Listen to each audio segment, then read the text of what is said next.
La délicieuse nourriture que vous allez voir est de haute qualité, servie dans des portions gargantuesques. Portions qui pourraient être dangereuses pour l'estomac du convive ordinaire. L'animateur est un professionnel hautement entraîné. N'essayez pas cela à la maison.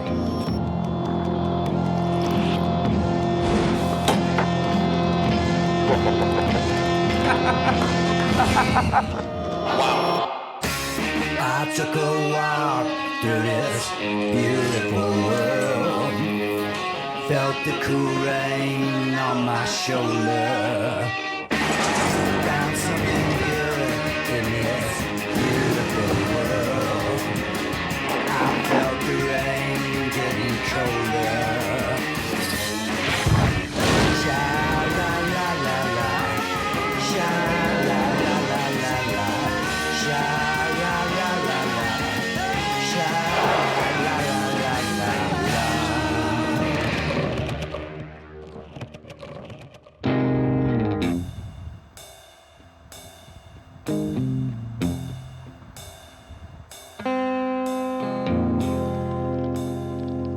It takes a special breed to live in a province like Quebec. It gets cold in winter, and winters are long.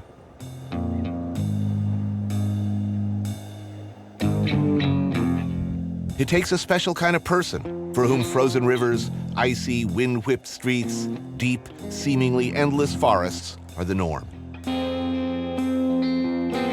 I will confess my partisanship up front. I love Montreal. It is my favorite place in Canada. The people who live there are tough, crazy bastards, and I admire them for it.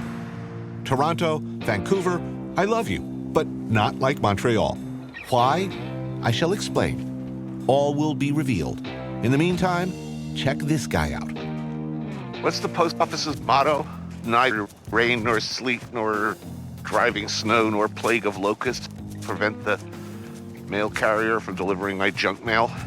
Here in Montreal, the simple task of delivering the mail in winter comes with its own set of hurdles. Icy hurdles. I gotta ask, do you have special equipment for this? We got like slip-on boots. We do have other boots when it rains, when it gets icy, with spikes on them. And they give us also slip-on spikes for when it's icy. Any sort of city ordinance that you have to shovel? They're not penalized financially. No, they're not penalized or anything. No, nothing like that. Any injuries in the line of duty? I've had several tumbles. One incident that I was off for 2 months, I thought I broke my ankle. What is the most perilous aspect of the job? Would it be dogs or icy stairs?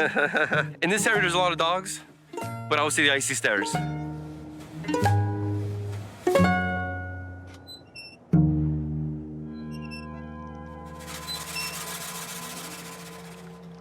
It's one thing to have to work outside in this wintry mess, but it takes a strange and wonderful kind of mutant to actually find it pleasurable.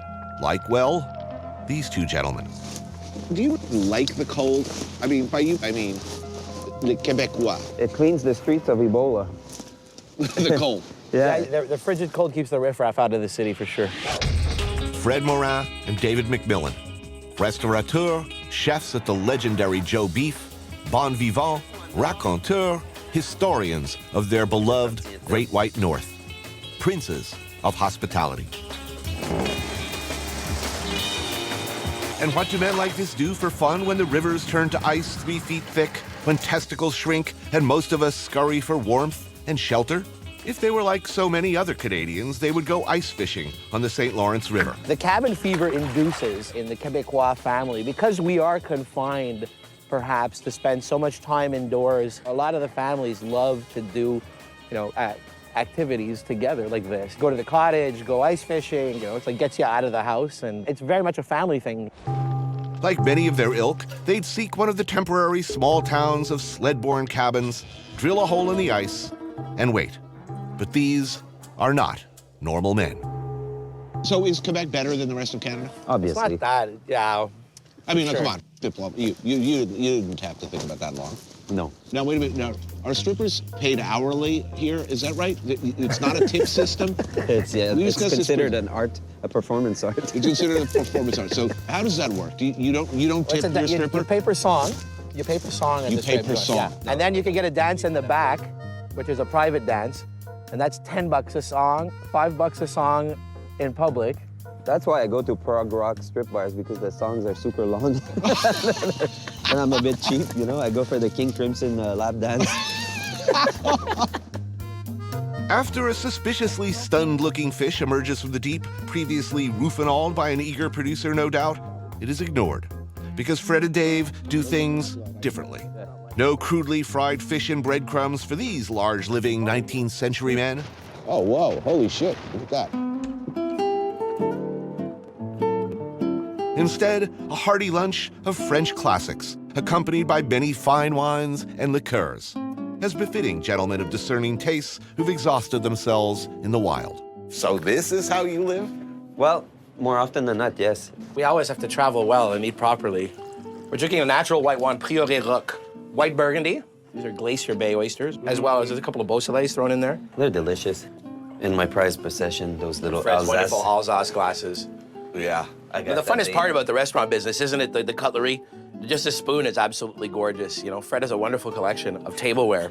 Without getting, you know, snobby or elitist, you know, eating off vintage tableware is one of the great joys out of life. Well, this is the interesting paradox of you guys. On one hand, you aspire to run a democratic establishment open to all, and yet you are hopeless romantics when it comes to Painful nostalgics. the art of living, right? Yeah. What the? Sustenance is required. Holy, look at this. Like, say, a consommé of oxtail to begin, followed perhaps by a chilled lobster à la Parisienne.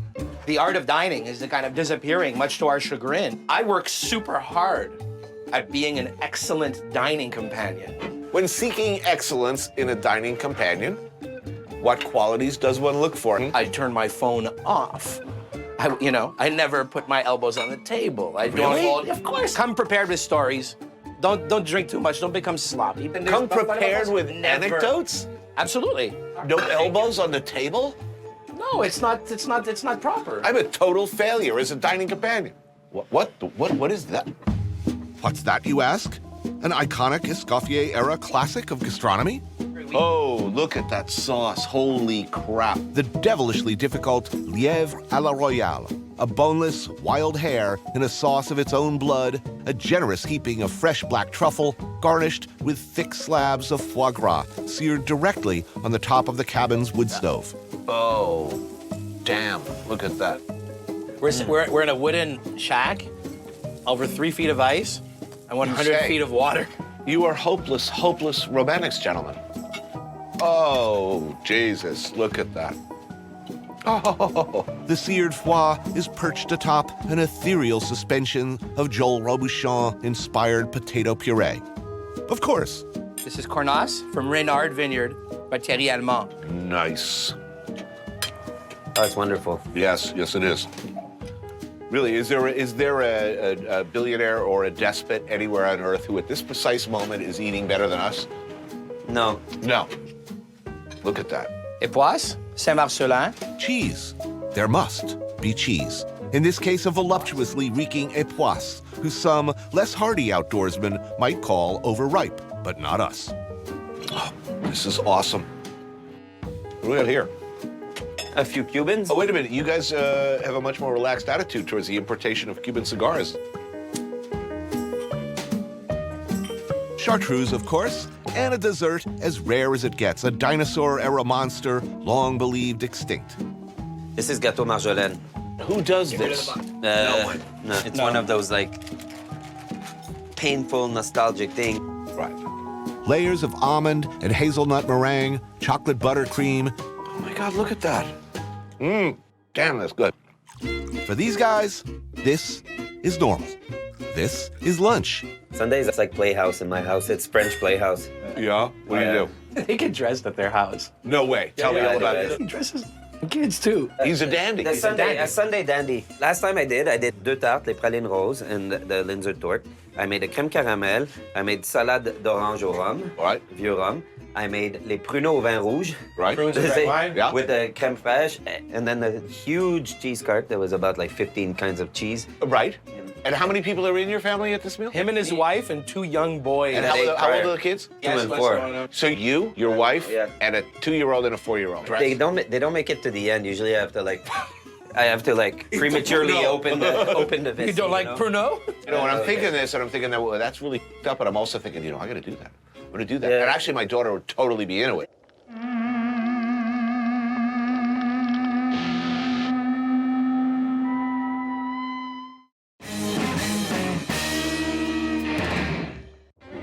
Once every few decades, maybe every century, a nation will produce a hero. An Escoffier, a Muhammad Ali, a Dalai Lama, Joey Ramone.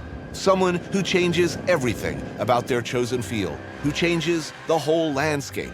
Life after them is never the same. Martin Picard is such a man. A heretofore unencountered hybrid of rugged outdoorsman, veteran chef with many years of fine dining experience, renegade, innovator, he is one of the most influential chefs in North America. He is also a proud Quebecois, and perhaps he, more than anyone else, has defined for a new generation of Americans and Canadians what that means. He is an unlikely ambassador for his country and his province. But maybe not so unlikely. I mean, look at him, out for a day trapping beaver with local trapper Carl. No?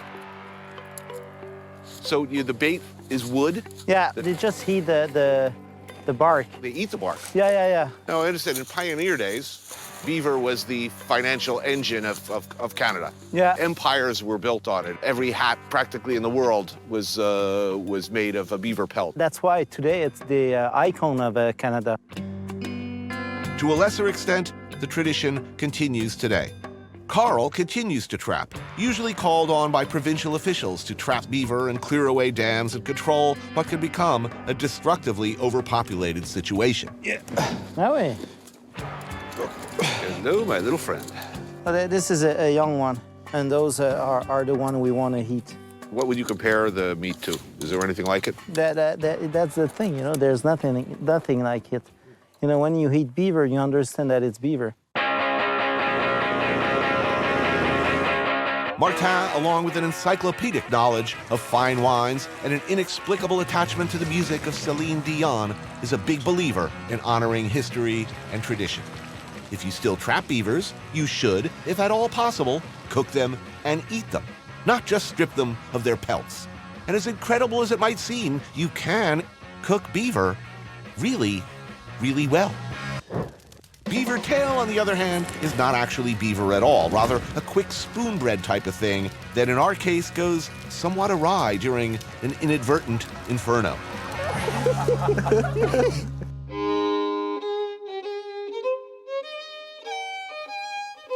With the sauce, it almost looks like chocolate. It's so rich looking, huh? I love it when it's like that. Some people don't put too much blood, but I like when it's very thick. Wow. It's absolutely delicious. Yeah, it is. I wasn't joking, but... Tastes like chicken. No, it doesn't taste like chicken at all. This is your first time. Yeah.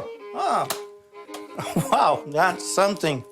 I think you almost eat everything. Huh? Yeah, at this point, you know, animals, they see me and they're like, oh, no, not him. Yeah, not that guy. There's a joke around here somewhere, but to tell you the truth, the stuff is just too good.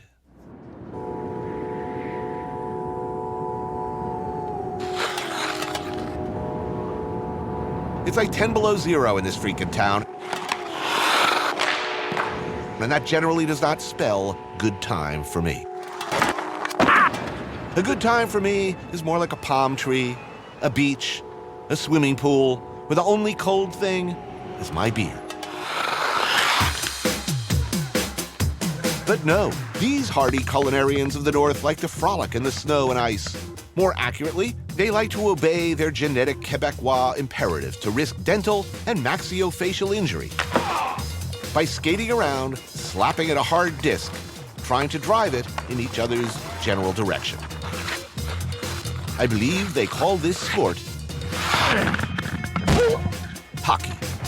This is not in my blood. Do you skate? Yeah, we grew up on rinks like this. Does everyone in Quebec, is it pretty much obligatory? Here's what your else stick, can you do? kid. There's no reason to live here if there's no hockey. Hockey rinks pop up all over the city to accommodate Montrealers' desire to risk teeth, groin, and limb.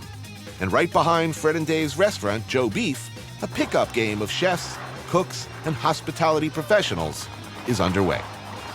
Some of these guys have put a charitable year a little long in a tooth to be out there swinging sticks at each other and skidding around in the ice. This is a normal behavior? People actually do this for fun? Yeah, absolutely. This is an everyday Quebecois growing up playing hockey. Canadian national sport, man. Right, and this young one is already being indoctrinated. Hello, young man. You gonna play hockey? You're good at hockey? Are you gonna be a goalie or a player? Wow. Player. Oh, man. Quick. Am I going to get like a mouthful of puck, by the way? It's being catered with Fred and Dave's usual restraint.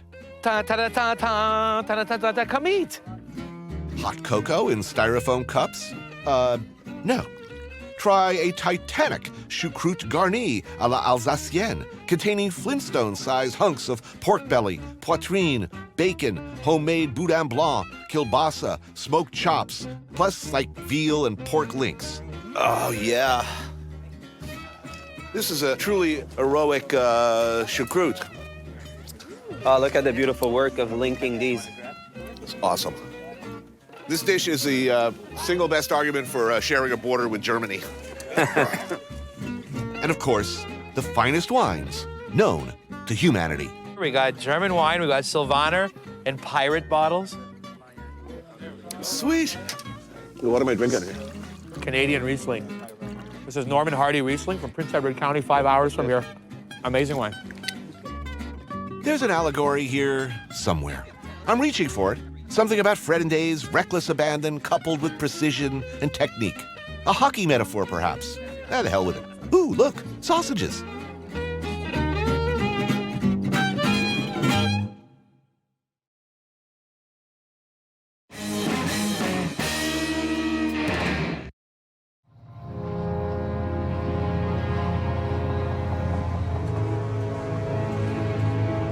Montreal to Quebec City by rail.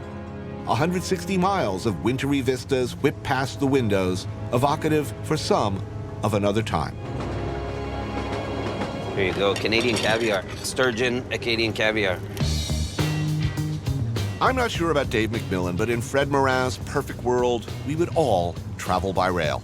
It would still be the golden age of rail travel. So tell me about the Great Canadian Rail System. It's purely emotional. Really? There's nothing rational about it. Fred is what one might call conservatively an aficionado. How extreme is your railroad nerdism? This is how bad it gets. Operating manual. For this model of train? Yeah, this model. So you have other operating This is how manuals. to Books, printed ephemera, collectibles. Fred retains an enduring love for the great iron horses that still take passengers across the frozen land he calls home. But it's something more than just nostalgia. It's also an appreciation for a dying art. I mean, it's like the old cruise ships, or you transport your comfort, you know? In those halcyon days of cross-country rail, there were lavish dining cars, luxurious sleeping compartments, a bar car with liveried attendants. We look at the menus of how people used to eat on trains. It's also inspiration of how we cook in the restaurant. Casserole of sweetbreads and fresh peas with béarnaise sauce, roast leg of lamb, currant jelly. Very nice pictures in the book, the Dining by Train book, and the guy holding the turkey and cutting the turkey. Right. When you order a drink, it comes from a bottle made out of glass into a glass made out of glass. Right. Which is kind of cool in our day and age. Comes back to service, doesn't it? Well, Oh, thank you. We are presented with a perfectly serviceable omelet. There may no longer be a smoking lounge with brass spittoons, but this does not mean a traveler has to suffer. So you always travel with a truffle shaver? Well, during truffle season. As a gentleman must. Hold on, wait a minute. I'm gonna get a in-action photograph here. Hold on. Canadian Rail. So all these people are gonna like be expecting. Wait a minute, where's my fist-sized black truffle? Can I have the truffle option, please? Oh, of course. and what was the other? Don't forget the foie.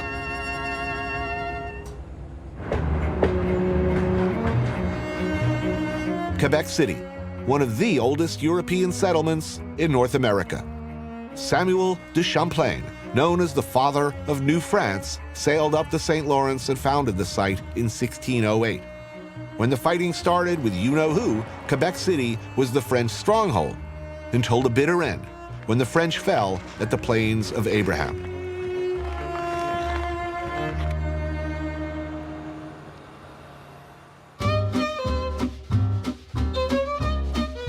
The French may have lost that one, but some things French have stayed firm, unbowed, resiliently unchanged by trends or history. Le Continental is the kind of place about which I am unreservedly sentimental. J'ai mangé ici quand j'étais plus jeune. When I was younger, I ate here with my grandparents and my parents, yes. That's older restaurant in town, opens in 1956. Classic, unironic, cuisine ancienne, meaning dishes you haven't seen since, like, forever. A hipster-free zone of French continental ocean liner classics, such as Caesar salad, tossed fresh to order tableside, and beef tartare, also prepared tableside, as one must. Shrimp cocktail, not a deconstructed shrimp cocktail, mind you, a shrimp cocktail, the way Jesus wants you to eat them, all served by a dedicated professional. At culinary school, we were taught this. I mean, real customers as your final class. We'd have to do the field of fruits, tableside, all that, which inevitably would fly off the fork and land in somebody's soup. I was so bad at it, too. I'd start with the orange, run into trouble, I'll be right back behind the screen. I'm like with my teeth, stripping the thing. At least once a day, one of the students would set themselves or the customers on fire. The sterno would like spill and they'd light it. There'd be this line from like the thing down across the floor, up their leg. No, that shit doesn't happen here. Like I said, professionals. This is gonna go like a big fireball. Fireball, good. The kind who know how to properly prepare these dishes. Sweet. I swear I had like a goosebump moment where... Yeah. For Dave, another classic. Filet de boeuf en boîte. A filet mignon, a sauce made of cognac, cream, and glace de viande. That is nice. Look at that. And for Fred, Scampi Newburg. When's the last time you saw the word Newburg on a menu? Awesome. Absolutely awesome. But for me, that most noble of dishes, Dover sole. This appears to be one of the few remaining servers alive who knows how to take that fish off the bone, sauce it, and properly serve it. Thank you very much. Bon appétit. Merci. Man, I love this place. I'm so happy. It's very comforting. There's continuity in this world.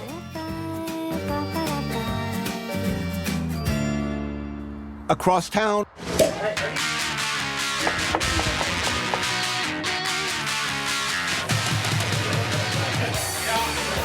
another thing entirely. The younger, wilder L'Affaire et Ketchup, which I am reliably informed means everything's cool in local idiom. At this point in my life, I just don't know anymore. Are these young cooks, these servers, these dedicated entrepreneurs, are they hipsters? Or am I just a cranky old who thinks anybody below the age of 30 is a hipster? I don't know, but I admire them. So how much did it cost you when you opened? Not much. Look at this tiny electric 4-burner stove. At no point in my cooking career could I have worked with one of these without murdering everyone in the vicinity before hanging myself from the nearest beam. How long did it take you to adapt to the I would say like 3 months. At the beginning, I was lucky that I didn't have like a lot of customers because I was like, oh man, oh. I was freaking out. And yet these kids today, look at them go, serving a wildly ambitious and quite substantial, ever-changing menu out of this Suzy homemaker oven. Tonight, there's razor clams with beurre noisette. Ooh, and a cream of haddock roe. Very cool, thank you. I love razor clams. And coquille Saint-Jacques. You'll notice that nobody in Quebec seems to skimp on the portions. A terrine of foie gras, head cheese with cassis mustard. Oh, and riz de veau truffé, that's truffled sweetbreads. And you got some goose hearts persillade for good measure. There's a goose heart. It's excellent, goose heart. Hearts in general. Oh, also you got your morue salé with grilled tomato bread. That's salt cod for you Anglos.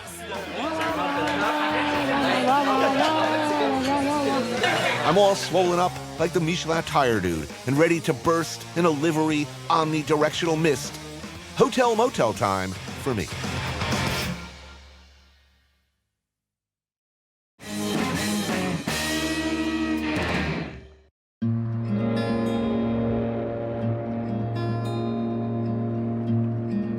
How Canadian is Quebec? Are they truly one entity or two? This is a question that has been wrestled with for some time.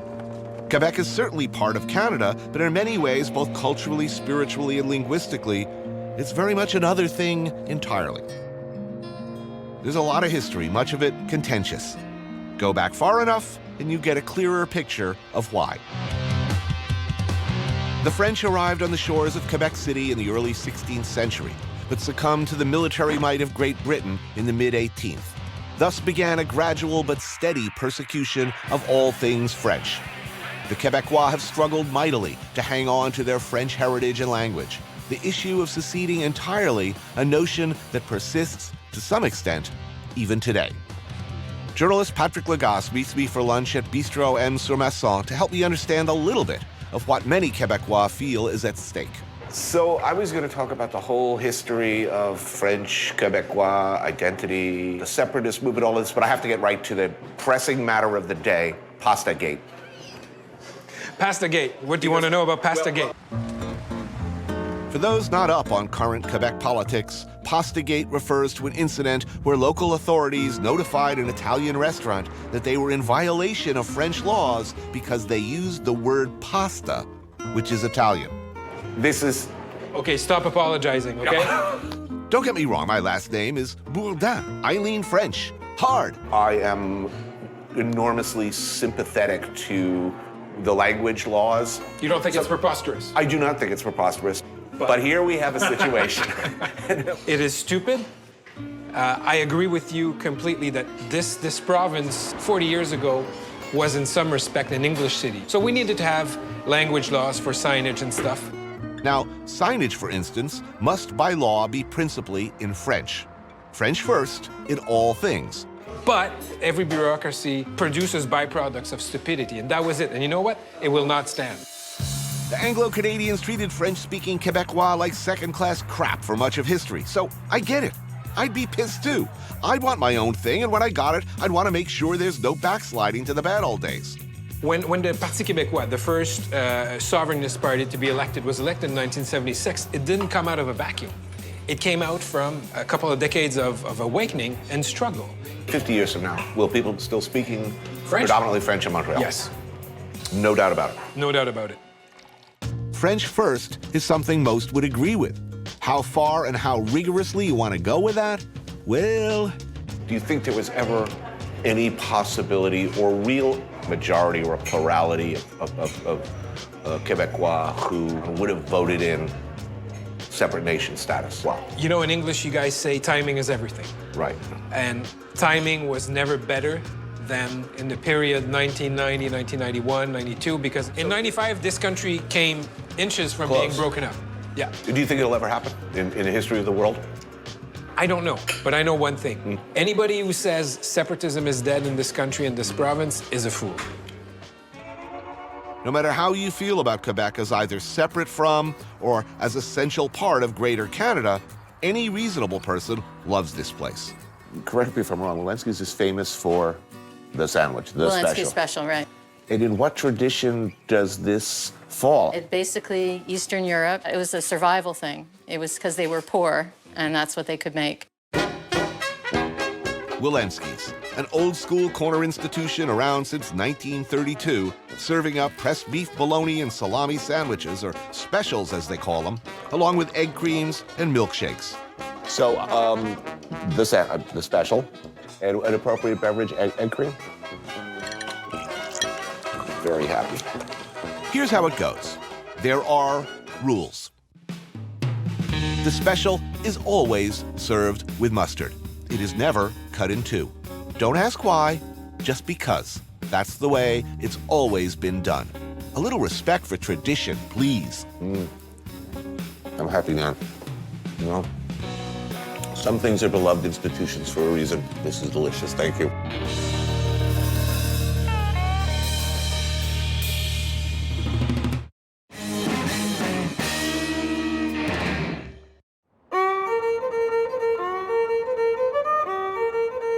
The tradition of the cabane à sucre, or sugar shack, is as old as maple syrup here in Quebec, where 70% of the world's supply comes from. Deeply embedded in the maple syrup outdoor lumberjack lifestyle is the cabin in the woods, where maple sap is collected and boiled down to syrup. Over time, many of these cabins became informal eating houses, dining halls for workers and a few guests, where a lucky few could sit at communal tables and enjoy the bounty of the trees and forests around them.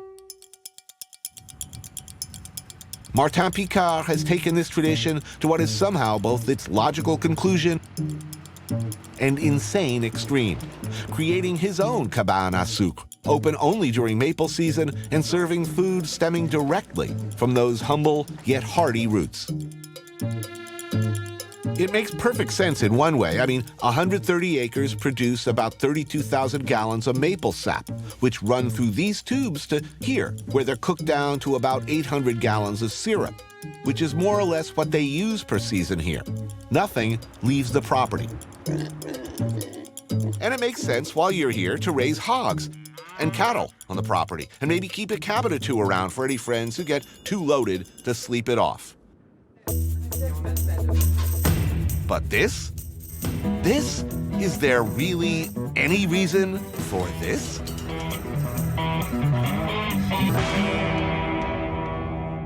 What are you doing here? Why do you have to make life so hard? If money were your primary motivation, this doesn't seem like the fastest road to untold wealth. My grandfather, had a sugar shack. Everybody had you can go back, 3 generations, they had a sugar shack. And I'm very proud of Quebec. I'm very proud of Canada, You celebrate Canadian history. You celebrate Canadian traditions. You celebrate Canadian ingredients in a way that no one else has. Are you some kind of patriot? Is that what's going on here? Is it national I think that's very much it. He's fervor? very much a patriot. I say it all the time. This is one of the most important restaurants to me in North America, if not the world. It's an art installation if you actually pretty look at it.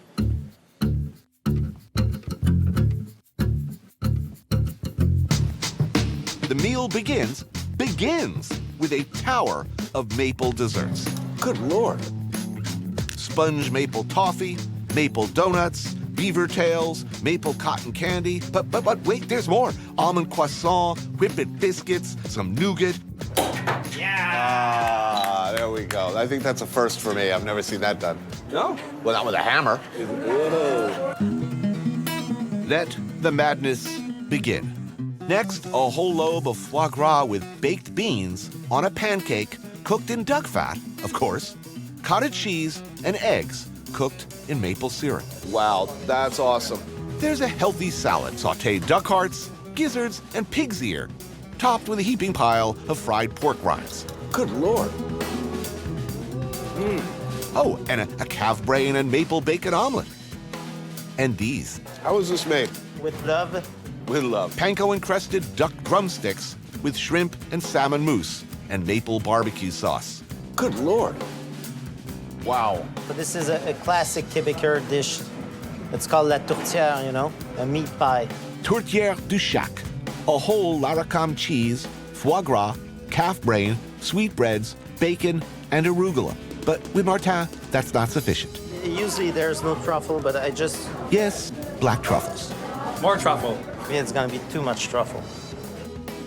My blood's getting thicker as I look at that. And now the main course, a homegrown, smoked right out front, local ham, with pineapple and green beans amandine. And chicken. But with Martin, a chicken is never just chicken. That's stuffed with cotechino, foie gras, and lobster. We pump lobster bisque in the chicken. Into the chicken. Yeah. Wait. Good God. There is a light at the end of the tunnel.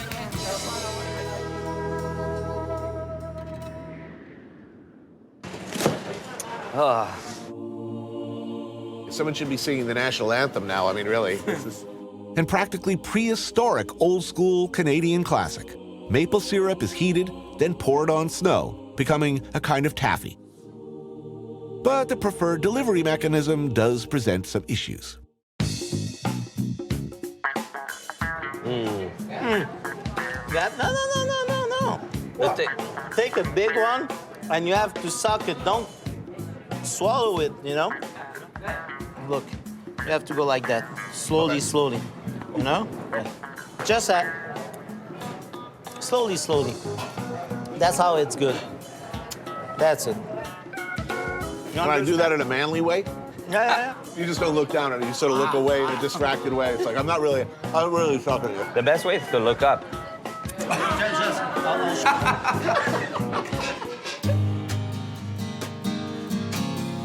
Finally, there's maple meringue cake and maple ice cream with chocolate shards.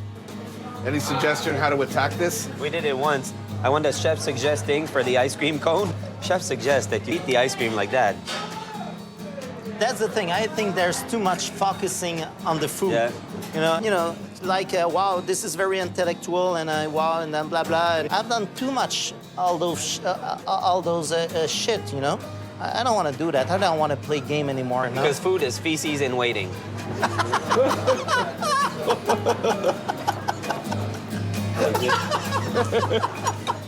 This is CNN.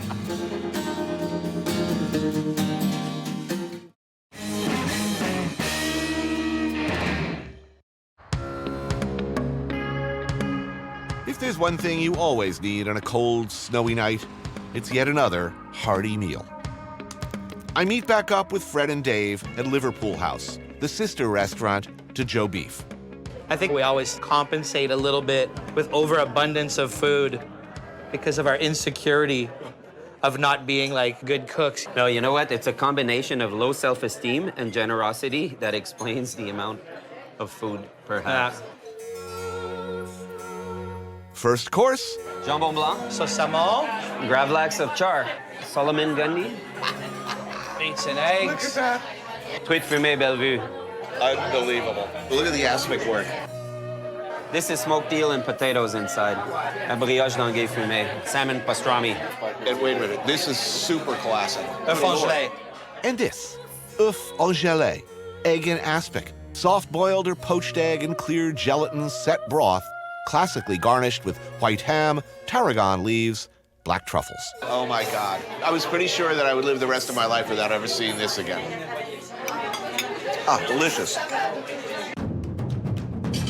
But tonight, after a full week of Franco-Canadian full-on assaults on our livers and our lights, Fred and Dave thought it would be both delicious and merciful to take advantage of the somewhat lighter and insanely delicious fare by their brilliant chef Omar, who's from Pakistan. Amazing, authentic Pakistani food. So what do we have here? Butter chicken crab, octopus tikka, little eggplants braised with anar seeds, pomegranate, little mushrooms, rabbit korma, fingerlings with a fenugreek and fennel. This is donkey nahari. Yes, he did say donkey meat. Is there something wrong with that? The dishes continue. A Pakistani gumbo with okra and coriander, a sesame seed and green pepper curry, hanger steak palak paneer, all beef scotched egg, a puri with horse meat tartare, and an authentic goat biryani. Wow. Biryani's awesome. Are you full? Yeah, it's food for 12. We did good work here. In the end, and perhaps as a nod to the Anglo tradition, however, there will be Stilton. This is a genius meal. These princes of gastronomy, never a suboptimal moment. Nothing short of excellent accepted. Beyond excellent. Too much excellent. Yes, possibly. Over the top? Yeah, definitely. It all comes around in the end. The circle of life. We begin at the beginning. The heart and soul of every right-thinking Quebecois, apparently. Ice, a stick, and a puck. Fred and Dave and Martin Picard are joined by the original god of Montreal gastronomy, the great chef Normand Laprise, to watch their beloved Montreal Canadiens lay waste to the Carolina Hurricanes. All the while eating, of course, and drinking, as it turns out, the finest wines known to humanity. And here we go.